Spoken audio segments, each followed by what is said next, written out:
Merci pour cette présentation et surtout merci pour l'invitation. Alors, je ne sais pas si l'Académie de Clermont a un temps d'avance, mais je trouve que l'Académie de Dijon et l'Académie de Clermont avancent souvent un peu en parallèle sur leurs thématiques et notamment sur cette entrée d'académie apprenante. Je crois que nous avions demandé une petite note à une inspectrice générale et sur ce qui se passait un peu à l'échelle française, et c'était un peu les deux académies qui avaient affiché très, très haut et fort la question d'être dans une démarche apprenante. Voilà, donc on m'a confié la mission peut-être de poser quelques bases au débat.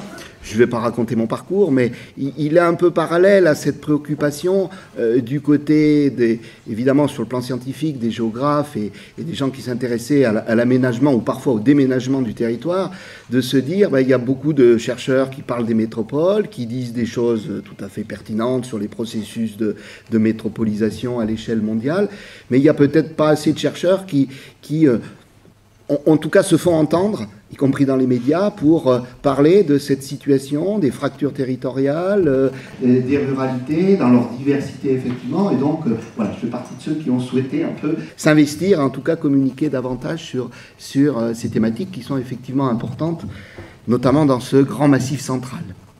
Alors, mon intervention va essayer de traiter, alors évidemment le sujet est immense, mais je vais l'aborder par 4 entrées, effectivement revenir brièvement sur ces enjeux de définition. Alors on pourrait y passer la journée et se chamailler dans les statistiques, etc. Au-delà des phénomènes statistiques, c'est peut-être plus des enjeux qu'il faut poser derrière cette question des ruralités. Même si évidemment les statistiques peuvent inspirer les politiques publiques. Et on m'a demandé de coordonner un numéro tout récemment d'une revue destinée aux cadres, notamment des fonctions publiques, qui s'appelle Horizon Public. Et voilà, sur les ruralités, je crois que j'en parle au sénateur Joly d'ailleurs. Voilà, dans le comité de rédaction, il y a eu des critiques pour dire mais comment faire un numéro sur cette thématique alors qu'il n'y a plus que 10% des Français qui sont dans les zones rurales. On avait même encore baissé le chiffre pour voilà, signifier finalement que cette réalité est peut-être un peu méconnue. Donc quelques mots sur la définition. Ensuite, quelques mots, on va glisser peu à peu sur les questions scolaires, sur ce qui me semble être vraiment les apports clés de l'école par rapport à ces ruralités, de l'école avec un E majuscule. Et puis je dirais quelques mots d'une mission qui nous avait été confiée par la recteure Marie-Danielle Campion à l'échelle de l'Académie de Clermont-Ferrand sur une conduite d'évaluation d'une politique publique et notamment l'évaluation des conventions ruralité dont vous allez reparler. Et c'est vrai que ce travail qu'on a réalisé pendant une année a été tout à fait passionnant et a révélé beaucoup de choses. Alors évidemment, vu de l'inspection générale, vous avez aussi beaucoup de connaissances sur cette thématique, mais le choix qui avait été fait par Madame Campion, c'était de dire, nous, éducation nationale, on connaît, on a nos bases statistiques, on connaît plein de choses, mais peut-être que vous pouvez aller voir des choses qui sont pas toujours remontées, aller rencontrer des élus, aller rencontrer des enseignants dans leurs écoles, des parents d'élèves, voire des élèves, et essayer de réfléchir un peu à des évolutions par rapport à ces conventions ruralité, dont la première avait été mise en place dans le département du Cantal d'ailleurs. Alors j'essaierai d'être assez bref, même si évidemment cette thématique peut amener à poser des grands enjeux sur les territoires ruraux. Et puis je terminerai mon intervention par une autre thématique effectivement qui m'intéresse, c'est cette question des territoires apprenants. Cette logique d'établissement scolaire apprenant jusqu'à la dynamique de territoire apprenant, dont les parcs naturels régionaux, d'une certaine façon, ont été presque aussi les initiateurs de cette démarche de territoire apprenant où on essaye de multiplier à la fois les dynamiques collectives et puis toutes les formes d'apprentissage qui peuvent exister dans un territoire. Voilà un peu le projet de cette intervention. Alors, je commence tout de suite sur ces questions de définition. J'ai rajouté une place et des dynamiques trop souvent ignorées par rapport à ces ruralités.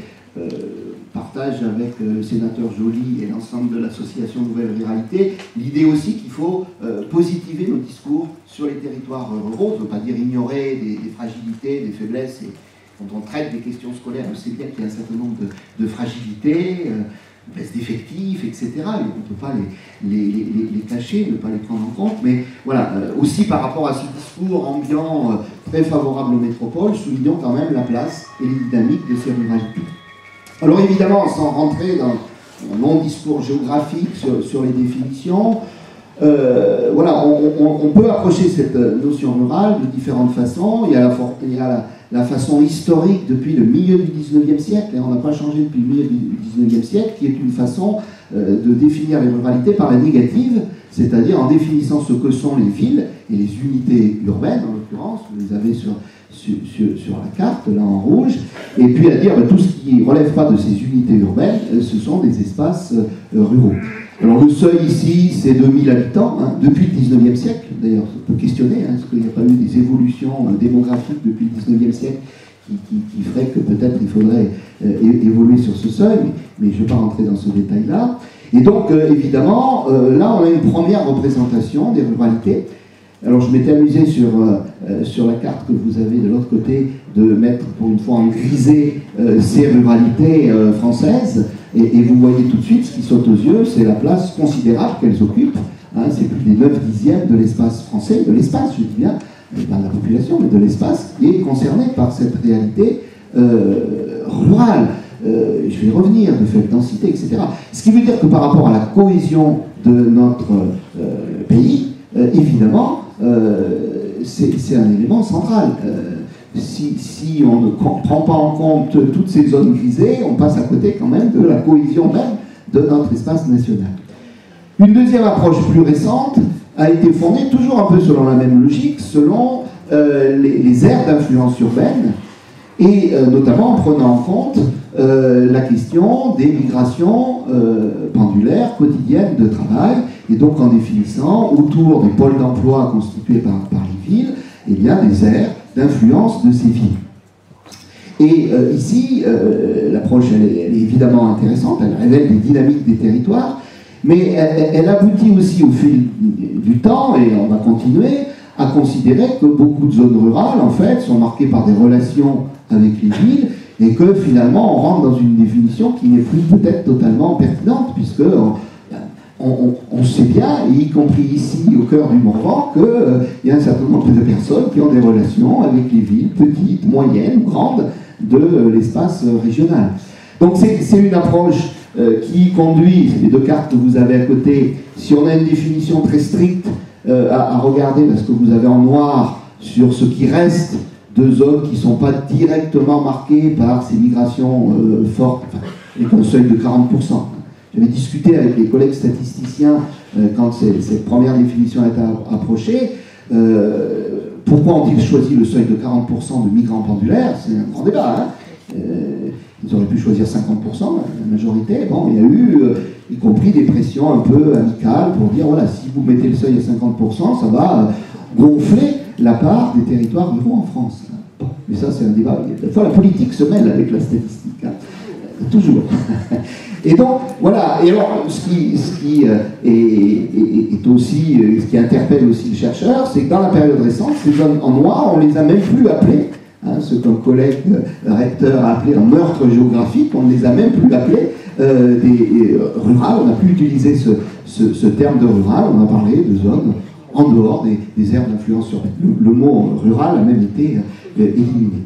Voilà, et puis il y a la réalité qui a été évoquée par le sénateur Joly aussi, sur la deuxième carte, c'est le grisé, avec ces zones qui sont influencées par les pôles d'emploi urbains, mais qui sont des zones périurbaines. Alors qu'est-ce qu'on fait de ces zones périurbaines? C'est toujours le grand débat. Est-ce qu'elles sont mi-rurales, mi-urbaines? Est-ce qu'on les regarde du côté des ruralités ou est-ce qu'on les regarde du côté des villes? Et on sait bien que c'est un espace en jeu considérable. Je ne veux pas revenir sur la crise des Gilets jaunes.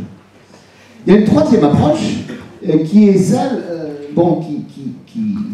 qui me semble la plus intéressante, qui est inspirée des travaux effectivement européens, qui étaient conduits depuis longtemps à l'échelle de l'Union européenne. Et la France a un peu tardé à aborder les ruralités sous cet angle-là. C'est l'approche par les densités. j'allais dire tout simplement, l'approche par les densités, alors qui renvoie bien sûr aux densités de population, mais qui renvoie aussi à toutes les formes de densité, d'équipements, y compris d'équipements scolaires, d'infrastructures, d'activités, etc., en considérant que cette notion de densité était peut-être plus intégrative, permettait de mieux comprendre cette réalité rurale, qui est d'abord cette réalité d'espace de plus faible densité. Alors, l'INSEE a essayé d'affiner aussi un petit peu, et à juste titre, parce que la France, à l'échelle européenne, elle a une spécificité déjà d'être un pays peu dense, et donc elle a distingué des zones peu denses et des zones très peu denses. Celles que vous avez en vert sur la carte, c'est des zones très peu denses, en jouant un peu sur les seuils. Et voilà, et cette approche, en tout cas, elle révèle peut-être une autre approche de la France, une autre vision de la France et des ruralités. Et puis dans un des rapports de Madame Azéma, j'ai extrait la carte qui est juste à côté, on peut aussi s'amuser, et c'est intéressant, c'est une nouvelle approche, de croiser à la fois cette approche par les densités et l'approche par les aires d'influence urbaine, et ça crée là toute une typologie, y compris de ruralité, qui permet déjà de... Voilà, cette question des types de ruralité, on peut l'approcher peut-être en croisant les deux dimensions, et ça peut être vraiment un élément intéressant, y compris pour mobiliser des statistiques. Alors, si on retient cette approche par les faibles densités, quelques points de repère statistiques, ben vous avez 90% de l'espace national qui est concerné par ces zones peu denses ou très peu denses. Vous avez un gros tiers de la population qui y réside, et on espère que ces résidents des zones peu denses ou très peu denses ne vont pas être justement les invisibles ou les ignorés de notre pays. Et puis, quasiment un quart de l'emploi. Alors la différence, c'est qu'une partie des emplois de cette population, et bien sûr, se trouve dans les centres urbains. C'est pour ça que vous avez un rapport d'un tiers à un quart, parce qu'une partie des résidents vont travailler dans les pôles urbains. Et alors, quand on va un peu plus loin, je vais essayer de ne pas vous abreuver de statistiques, quand on regarde un peu plus les dynamiques de ces zones peu denses ou très peu denses, eh bien, on repère, j'ai mis l'évolution de la population sur des périodes 99-2010, 2010-2015, eh bien, on repère que les taux de croissance, au moins sur la période 99-2010, étaient bien supérieurs, quasiment le double, dans les zones peu denses que dans les cœurs, y compris des métropoles. Donc là, il y a déjà un hiatus par rapport à tout un discours que l'on a pu avoir. Pas pour dire, ouais, les ruralités, c'est plus fort que les métropoles et qu'on est les meilleurs ou les moins bons. C'est pas le sens de mon discours. C'est de dire que ces chiffres, ils révèlent quelque chose qui se produit dans les relations entre les zones rurales et les zones densément peuplées. Et que le développement des zones densément peuplées dépend pour partie de ce qui se passe autour d'elle et dans les zones périphériques, et dans les zones périphériques de plus en plus éloignées d'ailleurs. Alors la crise de 2009, 2008, 2009 a eu un impact et a ralenti la croissance, mais vous voyez que dans les zones peu denses, la croissance reste encore supérieure à la croissance des zones denses et de densité intermédiaire. C'est plutôt dans les zones très peu denses, et on est au cœur de ces zones très peu denses, ici dans le Morvan, qui sont plus à la peine depuis la crise de 2008. Mais si on regarde un facteur tout à fait intéressant aussi, qui est le solde migratoire, on voit que sur les deux périodes, les soldes migratoires sont négatifs. Il y a moins d'arrivées que de départs dans les cœurs urbains, et que ce qui attire, ce sont notamment les zones peu denses périphériques. C'est aussi une réalité qu'on avait un peu fini par oublier. Et puis, sans rentrer dans le détail, eh bien aussi, ces zones rurales, elles représentent des atouts pour l'emploi. Elles connaissent une croissance tout à fait notable. Hein. Alors évidemment, la métropolisation a joué son rôle et a attiré davantage d'emplois dans les cœurs urbains, mais on voit que les zones peu denses ont des rythmes de croissance tout à fait notables. On voit la fragilité des zones très peu denses, hein, c'est le point sensible, hein, et je vais y revenir, hein, qui peut nous amener à réfléchir un peu à la spécificité de certaines ruralités.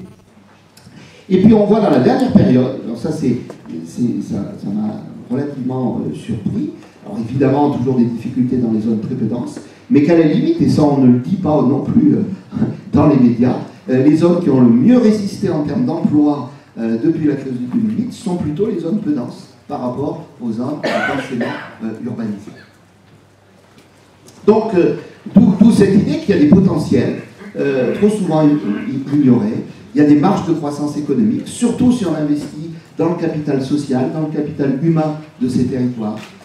Il y a l'émergence, ça sera un champ trop long à développer, mais une économie qui est tout à fait intéressante parce qu'elle combine des bases productives dans l'agriculture, dans l'industrie. N'oublions pas l'industrie rurale, et cette région est une région assez caractéristique à la fois de ses héritages et de ses adaptations inégales, mais de ses adaptations du tissu industriel, l'artisanat, etc.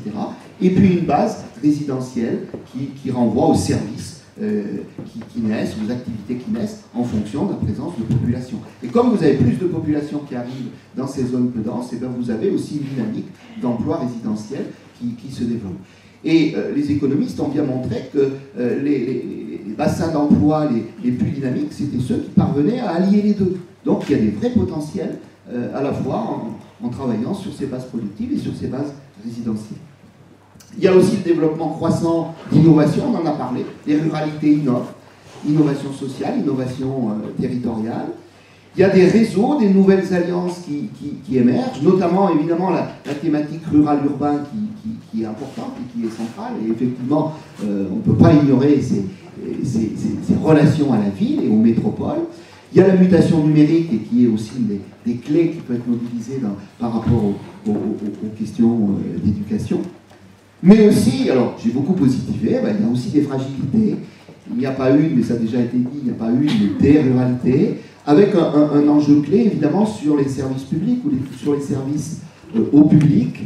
Évidemment, mais c'est logique, ces zones peu denses, et notamment ces zones très peu denses, ont un faible niveau d'équipement dans l'ensemble des services et des commerces. C'est vrai sur les commerces et la santé.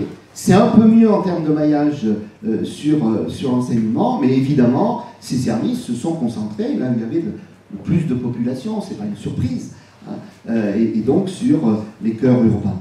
Mais quand on regarde un peu les évolutions, les choses sont assez complexes.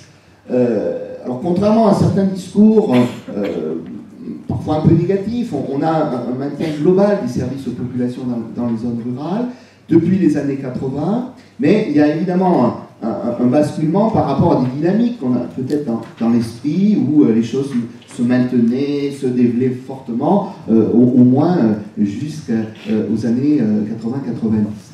Mais en fait, quand je dis ça, c'est évidemment très, très global, et il faut aller plus près, regarder les types de services, de commerce, les types de territoires ruraux.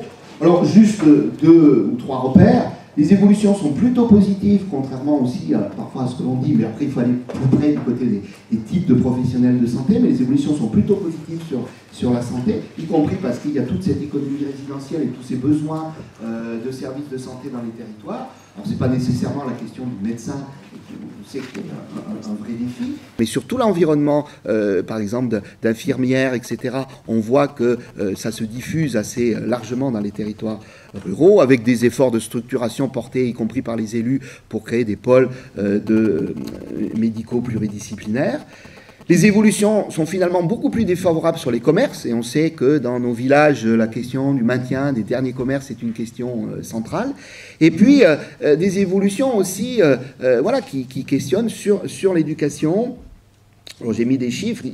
Évidemment, il faudrait rentrer plus dans le détail. Voilà, entre 1980 et 2013, 7400 communes ont perdu leur école. Quand on regarde sur la période récente, je me suis amusé, passé un long moment, 2007-2018, en nombre d'équipements d'enseignement, on a moins 3% d'équipements sur les communes peu denses, mais moins 14% sur les communes très peu denses. Donc il y a vraiment des enjeux, évidemment, qui sont portés sur ce type de services. Et puis, dernier élément de contexte, eh bien, voilà, il y a des ruralités diverses. Alors, on s'était amusé un peu, je dis toujours qu'on s'amuse quand on fait de la recherche, à croiser un certain nombre d'indicateurs, une douzaine d'indicateurs, vous avez la liste, mais je ne vais pas les commenter, de fragilité de ces zones rurales. Et donc, vous voyez sur cette carte, plus on est en bleu, plus on a un grand nombre d'indicateurs de fragilité. Voilà, ces ruralités sont diverses, certaines sont très dynamiques, alors, notamment celles qui sont en zone périurbaine, d'autres sont plus fragiles, et on voit que voilà, nos deux académies sont peut-être celles qui ont le plus de zones sur cette carte, en tout cas, de fragilité.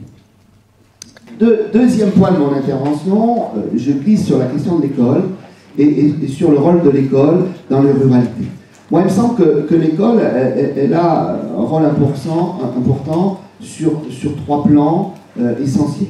Alors, il y a la thématique pédagogique, je ne vais pas trop me glisser dans cette thématique, même si on a beaucoup de travaux, les rapports de Mme Azéma aussi ont ramené un certain nombre d'éléments tout à fait intéressants. Bon, évidemment, sur le plan pédagogique, l'école rurale est caractérisée par de multiples fragilités, petits effectifs, éloignement, les enjeux.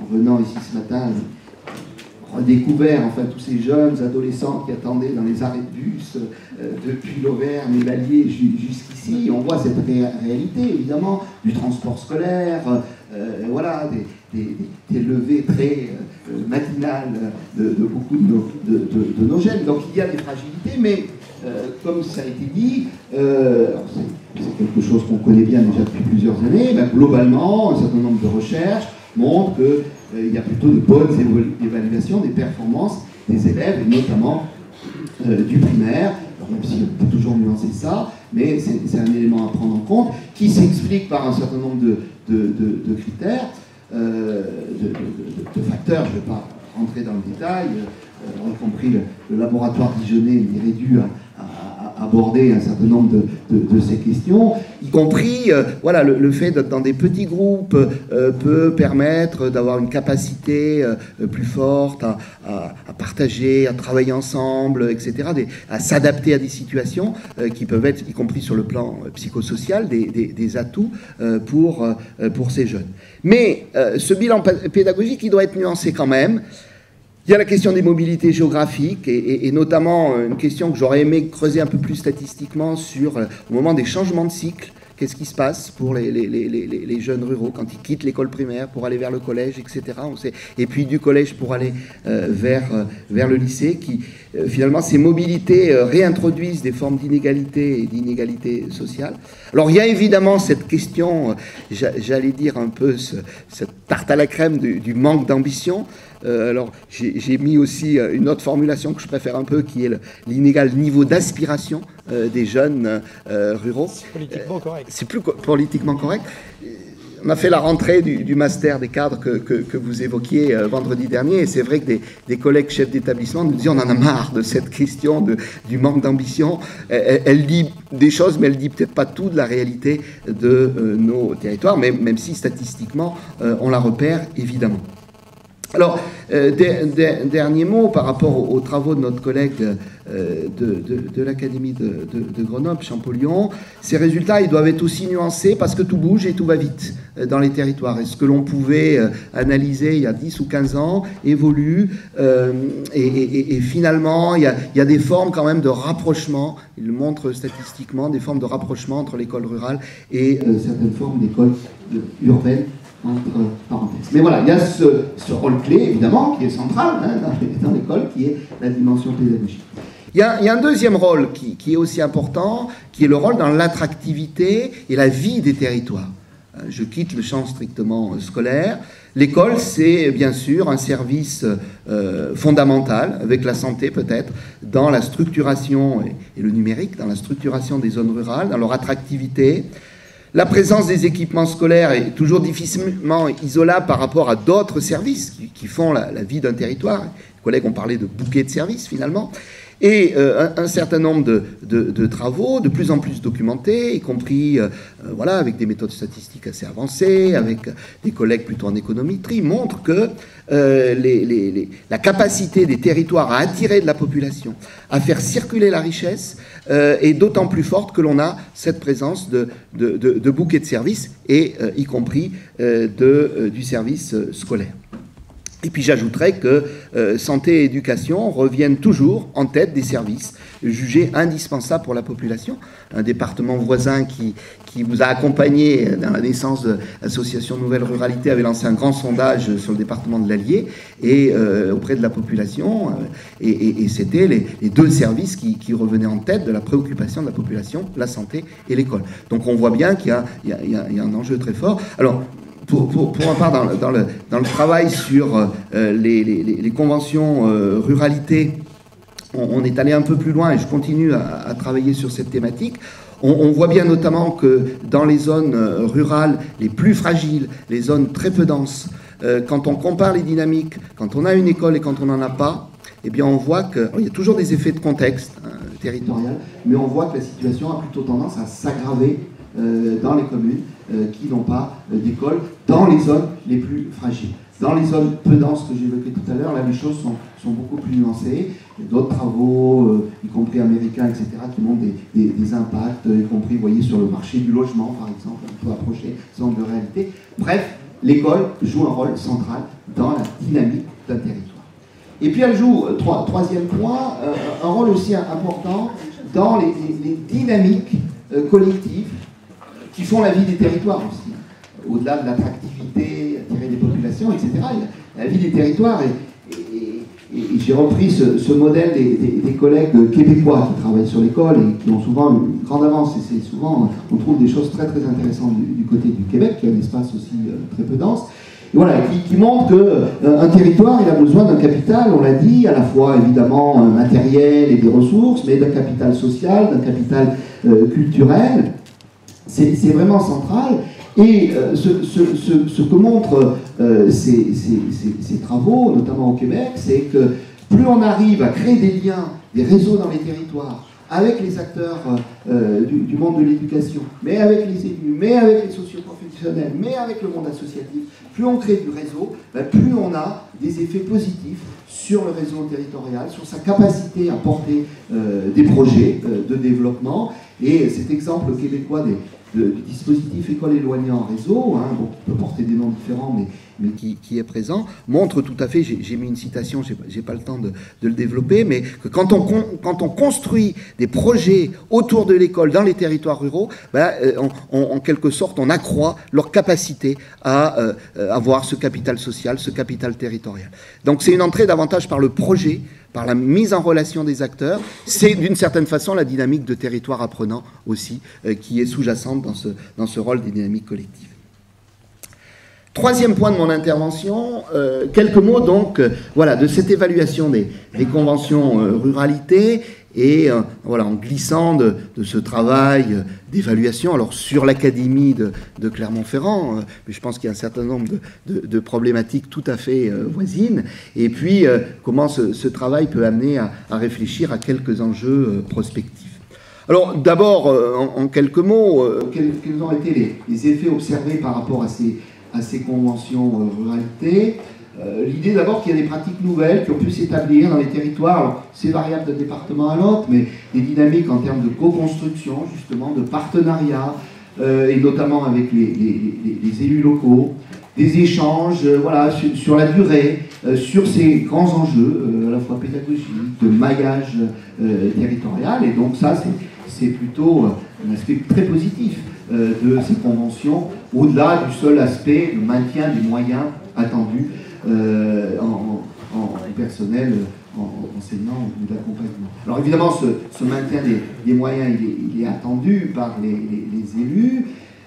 Il permet peut-être d'avoir une vision un peu à plus long terme, et notamment s'extraire de l'exercice terrible de la carte scolaire, hein, qui est toujours au cœur de tensions dans ces territoires ruraux.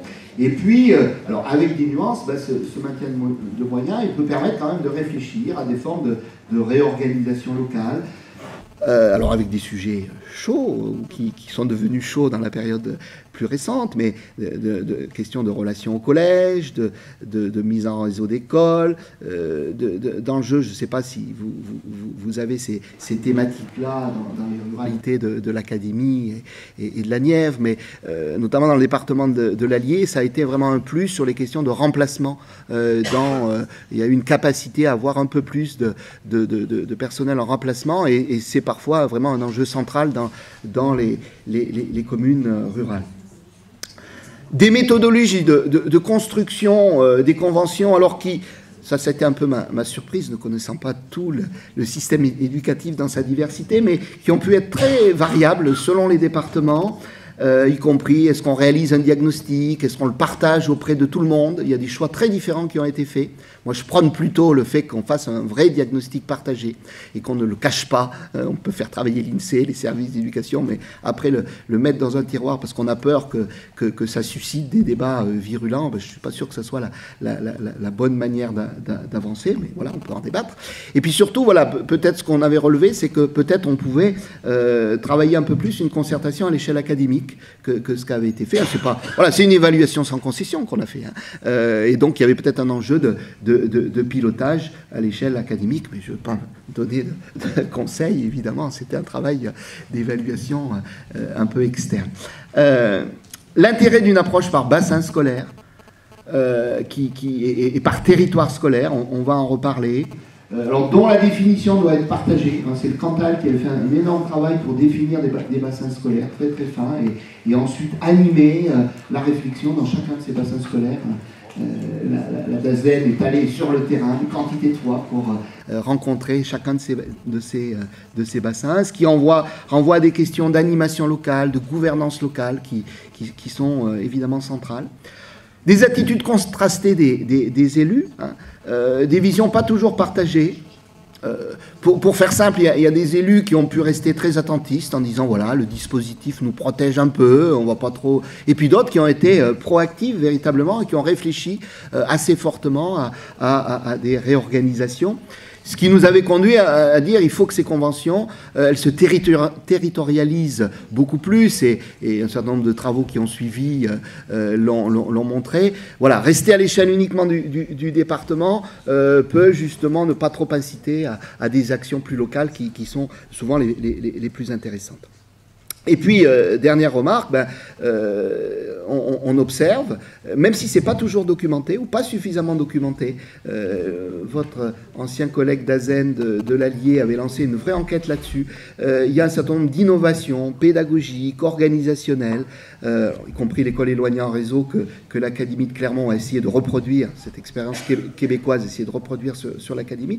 Voilà, il y a beaucoup de choses qui se passent dans les ruralités et on n'en a pas toujours totalement connaissance. En tout cas, il faut avoir un peu un temps de diagnostic à réaliser. Voilà, dernier élément sur les effets observés. Il y a des effets qui sont atténués ou favorisés par différents processus locaux. Je reprends peut-être un peu ma casquette de géographe. Dans le local, qu'est-ce qui se passe? Il peut y avoir des effets beaucoup plus favorables s'il y a une gouvernance locale, une entente, du dialogue entre les acteurs locaux, y compris entre les élus. Il y a besoin la présence un peu d'un leader local qui fasse consensus et qui soit un peu légitime. Et on voit quand on a ça peut être d'ailleurs un ancien membre de l'éducation nationale, un maire, etc., un président de communauté de communes qui connaît bien la maison, entre guillemets, et qui peut porter c'est un discours et faciliter le travail. La présence active des IEN de secteur, ça c'est un facteur qui est souvent remonté, voilà, quand ils animent le territoire concrètement, c'est un élément important. Et qui soit vraiment dans la co-construction à tous les moments. La prise en compte au bon moment du point de vue des enseignants et des parents. On est allé les rencontrer. Alors, vous savez, bon, je vais être taquin.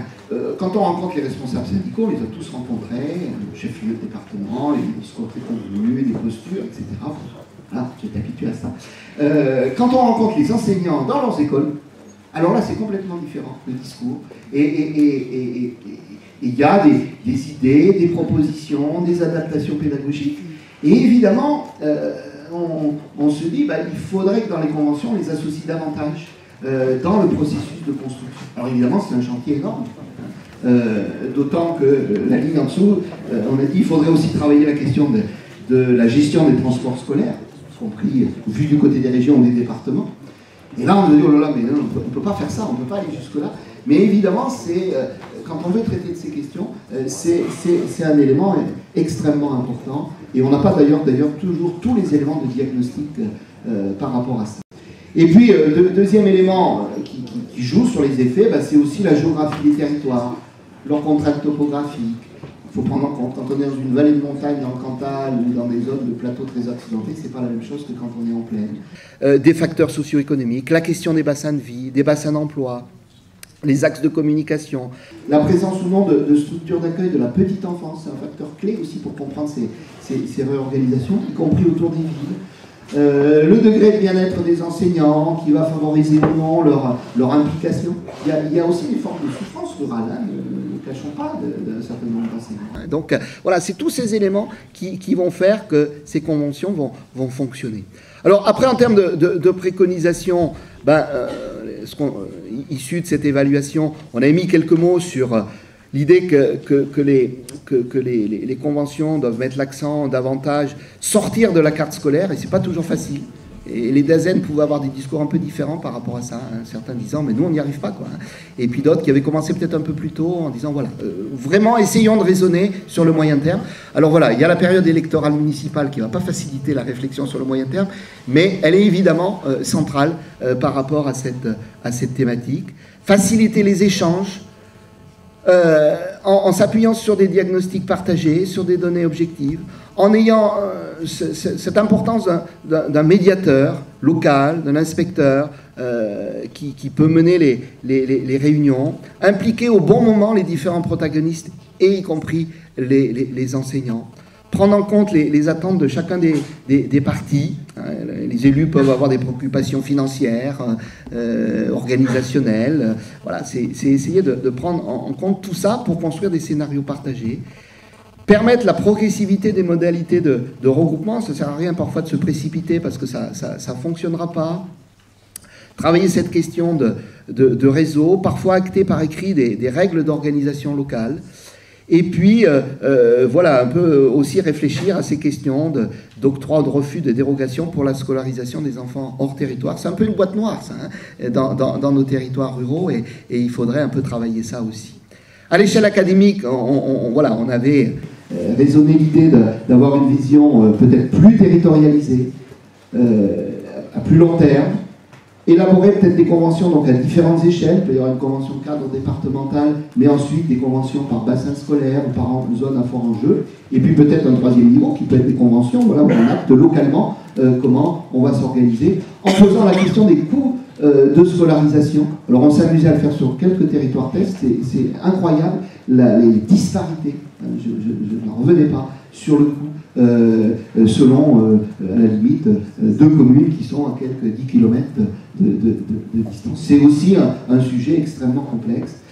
Conforter la liaison école-collège avec la question des internats, donc qui est portée par le ministre, avec peut-être des budgets qui ne sont pas tout à fait à la hauteur, mais cette question des internats est décisive. Alors bon, il y a eu des débats un peu virulents sur cette question-là, mais il y a aussi de belles expériences qui apparaissent en France, voilà, y compris en dehors de nos deux académies, en raisonnant en termes de parcours des élèves, et y compris ces élèves ruraux qui ont à passer de l'école au collège, etc.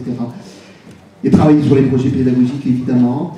Mieux caractériser les territoires scolaires, je suis très heureux, alors c'était une proposition de la mission que le Premier ministre ait énoncé, cette idée de travailler un peu sur des indices d'isolement, hein.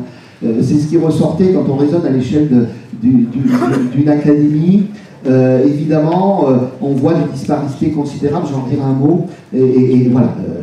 Et quand je dis mieux caractériser les territoires scolaires, c'est l'entrée scolaire, mais c'est l'entrée aussi territoriale, plus globale, c'est l'entrée des services publics ou au public plus globaux. Hein. Chacun peut être encore un peu dans ses bases statistiques, c'est aussi croiser un peu tout ça. Penser école de territoire plus que, évidemment, école de ma commune. Alors ça peut varier selon les régions françaises, les départements, selon que les intercommunalités ont pris cette compétence scolaire ou pas. Hein. En Auvergne, on n'avait qu'une intercommunalité qui l'avait pris. Et je discutais avec une ancienne d'Azen qui venait de la Meuse, c'était la quasi-totalité des communautés de communes qui avaient cette compétence. Ça se raisonne ensuite très différemment quand on raisonne école de territoire, évidemment. Hein.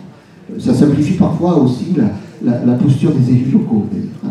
Bon, mais ça ne veut pas dire que nos intercommunalités, y compris nos intercommunalités XXL, je crois que vous l'aviez souligné dans un de vos rapports, sont adaptées. Hein. On a pu lire des choses, bon, on n'a qu'à aller vers les très grandes intercommunalités. On voit bien que ça ne serait pas, dans un certain nombre de cas, ça ne serait absolument pas raisonnable de raisonner l'école à cette échelle. Travailler l'offre de transport et peut-être mieux les intégrer dans les conventions. Alors peut-être intégrer donc aussi une signature régionale quand la compétence est portée par la région. Voilà, et puis adapter la forme scolaire un peu selon les territoires, à partir d'un diagnostic partagé, en travaillant voilà, selon les types de territoires, selon les âges. Penser aux conditions d'exercice du métier d'enseignant. Alors ça c'est un grand chantier, je vais pas y revenir, il y a des propositions aussi qui sont ressorties. Hein. On voit apparaître peut-être que évidemment les gens de l'éducation nationale le savent, mais le grand public, voire un certain nombre d'élus ne le perçoivent pas totalement, et on vit une évolution profonde dans le rapport qu'ont les jeunes enseignants aux territoires ruraux. Voilà, sans faire de mauvais augure, la question de comment on attirera des jeunes pour enseigner dans les départements ruraux dans quelques années, ça sera vraiment une question centrale et qui va au-delà de savoir voilà, quel est le maillage. Il y a aussi cette question voilà, qu'on connaît bien sur les métiers de la santé, enfin, notamment les docteurs. On va avoir des médecins, on va avoir la même problématique sur ces questions-là. Je discutais peu de temps avec une présidente d'intercommunalité dans une zone déjà très ouverte, proche de la ville, en limite du département du Puy-de-Dôme, qui venait de recevoir 2 jeunes enseignantes en primaire en septembre, et les 2 lui ont dit « mais dès qu'on peut, on s'en va ». Et ça, elle était en colère. Elle leur a dit, mais quand même, vous êtes dans un territoire. Voilà. Donc ça, c'est une vraie question qu'il faut aussi se poser. Définir un maillage des réseaux pédagogiques innovants en travaillant sur un certain nombre de thématiques, dont le numérique. Vous en reparlerez dans la journée. Accroître le dialogue et la coordination avec tous les services de l'État. Voilà, et là aussi, c'est des choses qui se diffusent. Alors souvent, il y a des relations, bien sûr, avec les services des préfectures, mais voilà, travailler, le Premier ministre a annoncé ça aussi, travailler peut-être avec des relations par rapport aux contrats de ruralité hein, qui sont présents, et mettre cette question scolaire aussi, peut-être aussi la partager au moins également dans ces contrats, après avec des financements qui peuvent aller avec sur les établissements. Ouvrir les établissements pour d'autres missions, d'autres actions de service public. On a plein d'expériences à l'étranger qui en témoignent, y compris les pays européens, je pense à la Grèce par exemple. Et puis, pour terminer, 2 thématiques bon, que j'ai pas le temps d'aborder, mais qui sont 2 thématiques importantes, voilà, au-delà des conventions ruralité, ce travail sur la caractérisation des ruralités, des bassins de vie. Voilà, on avait essayé de réfléchir à des indicateurs de fragilité,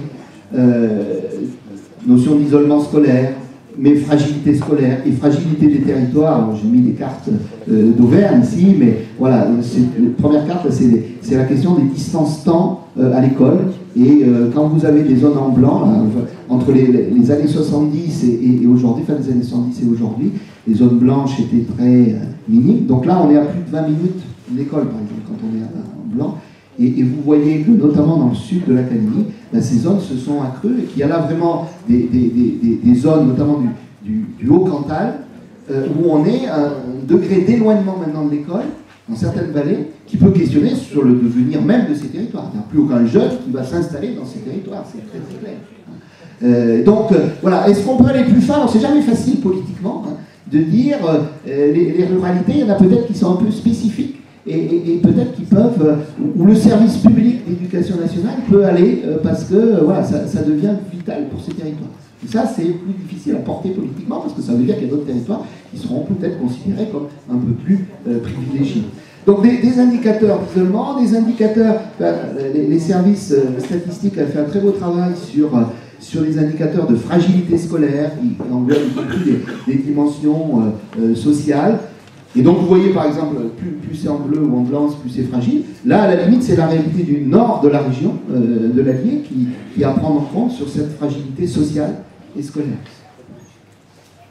Et puis des indicateurs de fragilité territoriale, là, à l'échelle d'Auvergne-Rhône-Alpes. Voilà. Donc croiser tout ça, réfléchir à des indicateurs. Je n'ai pas la solution encore, mais je pense que c'est un élément qui serait important à faire.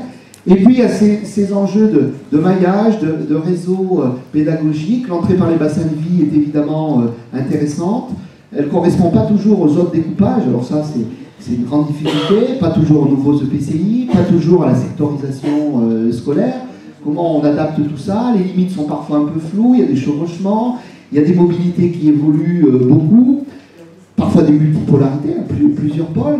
En tout cas, au-delà d'un maillage à plat, l'intérêt des réseaux, de ces bassins pédagogiques intercommunaux, pour reprendre la formule de l'inspecteur Ferrier, vieux rapport de 96, s'appuyant sur un espace géographique raisonnable. À l'époque, il disait une dizaine de communes qui peut autoriser concertation, coopération. Je ne sais pas où c'en est l'exemple de ce qui se passait autour de Dorne, sud de la Nièvre à l'époque. Ça se passe toujours, très bien. Voilà. Et c'est peut-être à cette échelle-là, et en tout cas à travers ces réseaux, qu'on peut travailler ces parcours des élèves, ces dynamiques collectives. Je termine, si vous me laissez 5 minutes, sur cette question du pilotage et des dynamiques apprenantes dans les territoires. Voilà, la question des dynamiques apprenantes, que ce soit à l'échelle des établissements ou des territoires, c'est comment on nourrit une intelligence collective dans nos établissements et dans une académie, dans des territoires, comment on entretient un environnement d'apprentissage et comment on organise par l'intelligence des actrices et des acteurs qui créent, développent, partagent des savoirs sur leur situation, sur leurs actions, sur leurs résultats. Et ça passe à la fois par cette notion, on résonne à l'échelle d'un établissement scolaire, une approche d'établissement qualifiant qui va développer l'ensemble des compétences et des formes d'apprentissage. Et puis, on peut glisser à la notion d'établissement apprenant qui va diffuser, qui va transférer, qui va innover, qui va capitaliser, qui va évaluer aussi les actions conduites. Et voilà, on a travaillé aussi avec collègue québécois Michel Boyer sur, je ne vais pas commenter, mais voilà, ce modèle qu'on essaye aussi de porter auprès des cadres de l'éducation nationale sur cette notion d'établissement apprenant, avec voilà, c'est la gestion quotidienne des opérations, mais des réflexions sur quelles sont les finalités, comment on peut veiller à un certain nombre d'éléments à prendre en compte dans le pilotage, cette intelligence collective, beaucoup travailler la communication, le travail sur la prise de décision, et puis toujours l'évaluation, et comment finalement tout ça va se croiser dans un établissement apprenant. Je ne développe pas plus, mais en tout cas pour aller vers plus d'apprentissage et d'éducation. Et alors, bon, moi, la thématique qui m'intéresse, c'est comment on passe éventuellement de ces pilotes dans les établissements qui vont être dans une dynamique apprenante à des territoires apprenants. Alors, en fait, cette notion de territoire apprenant, elle recoupe deux processus. Un processus qui relève du champ de l'éducation, qui insiste notamment sur la qualité des liens, des interdépendances, des collaborations, des co-constructions entre l'ensemble des organisations éducatives et plus globalement l'ensemble des acteurs autour de l'élève, et en considérant que ces relations vont agir, et ça a été aussi étudié sur un plan éducatif et pédagogique, vont avoir un impact sur la qualité même de l'apprentissage, des apprentissages des élèves. Et donc là, dans cette approche-là, on considère que le territoire peut être une vraie opportunité pédagogique qui facilite les apprentissages. Puis il y a une deuxième entrée qui est plutôt dans le champ du développement territorial, l'aménagement et le développement du territoire, qui est de considérer que pour qu'un territoire se développe, les apprentissages, le capital social est un élément essentiel et va favoriser des systèmes d'innovation, y compris par rapport aux enjeux, notamment de la transition numérique. Et donc, vous voyez, dans ce développement territorial, l'éducation devient un acteur important et les deux champs vont se croiser derrière la notion de territoire apprenant. Donc un territoire apprenant, c'est quoi? C'est un territoire qui privilégie des liens, des relations, des réseaux entre le système éducatif, le système de la recherche, le système entrepreneurial du territoire et tous les acteurs socio-économiques pour rechercher de la dynamique collective, pour valoriser les ressources spécifiques d'un territoire, pour transférer des connaissances. Alors évidemment, avec un enjeu clé pour les territoires ruraux, c'est comment on amène aussi la recherche. Vous l'avez dit dans le cadre de ce parc, la recherche est présente aussi. Hein, comment on amène de la recherche dans ces territoires-là. J'ai, avec d'autres collègues, essayé de porter le message auprès de la région Auvergne-Rhône-Alpes, d'amener y compris des ressources universitaires dans les territoires ruraux. Et on a inventé un dispositif nouveau qui a été voté par la région en juin pour amener voilà, ce qu'on avait appelé un chèque université dans les territoires ruraux, c'est-à-dire qu'on a appelé un fonds d'amorçage dans la dernière définition, c'est-à-dire que la région amène 30 000 € dans une communauté rurale et l'université complète apporte un peu de cofinancement, la communauté de communes apporte un peu d'autres financements, on arrive, mettons, à 50 000 €, et avec ces 50 000 €, on dit aux acteurs socio-économiques du territoire, allez chercher toutes les ressources de l'université. Donc, inverser un peu, plutôt que de dire, à l'université, on a plein de choses, on est formidable, certes, mais on ne fait pas appel à nous. Là, à l'inverse, on vous donne des ressources, allez chercher ces ressources, venez les chercher, et on va essayer de faciliter cette mise en relation. Un territoire apprenant, c'est aussi un territoire qui multiplie les occasions d'apprendre, qui multiplie les occasions de se cultiver pour les personnes, pour les organisations, et qui vise donc ces formes de capitalisation. Et là encore, vous voyez que les parcs sont finalement complètement dans ces dynamiques aussi de territoire apprenant. Et puis c'est un territoire qui est capable d'apprendre, qui va utiliser l'apprentissage comme un moyen de se développer, et donc ça renvoie à la thématique aussi de l'innovation qui va être recherchée dans ces territoires apprenants. Alors quelle place pour les ruralités par rapport à ça? Mais je pense que cette dynamique de territoire apprenant, elle n'est pas seulement réservée aux villes créatives, et elle est aussi possible dans ces ruralités. Les différents éléments sont présents et ils peuvent être mobilisés, et je crois que c'est un peu le projet de cette académie. Alors ça suppose, et je termine là-dessus, d'avoir des conditions de co-construction de ces dynamiques apprenantes. Donc avoir des organisations basées sur les savoirs, l'expertise de chacun, l'apprentissage partagé, l'intelligence collective, rechercher du sens, améliorer de façon continue en capitalisant les connaissances et les compétences, avoir cette culture de l'évaluation aussi, qu'on n'a pas toujours suffisamment. Créer ces communautés de pratique, et évidemment les ruralités ont l'avantage d'avoir une proximité géographique des partenaires et peuvent travailler sur ces communautés, rechercher des partenariats, des relations, avoir confiance, être conscient des dépendances mutuelles et s'organiser en réseau. Et puis évidemment, à un moment, réguler, coordonner, c'est l'importance aussi d'avoir des formes de leadership territoriaux, d'avoir des projets, et puis un rôle qui a toujours été vu comme essentiel, c'est avoir un peu des acteurs intermédiaires, ça peut être des experts, ça peut être des chercheurs qui viennent accompagner le mouvement. Voilà quelques conditions de réussite de ces territoires apprenants. Il y en a certainement d'autres, mais je crois que c'est un beau challenge pour cette académie que d'aller vers cela. Je vous remercie.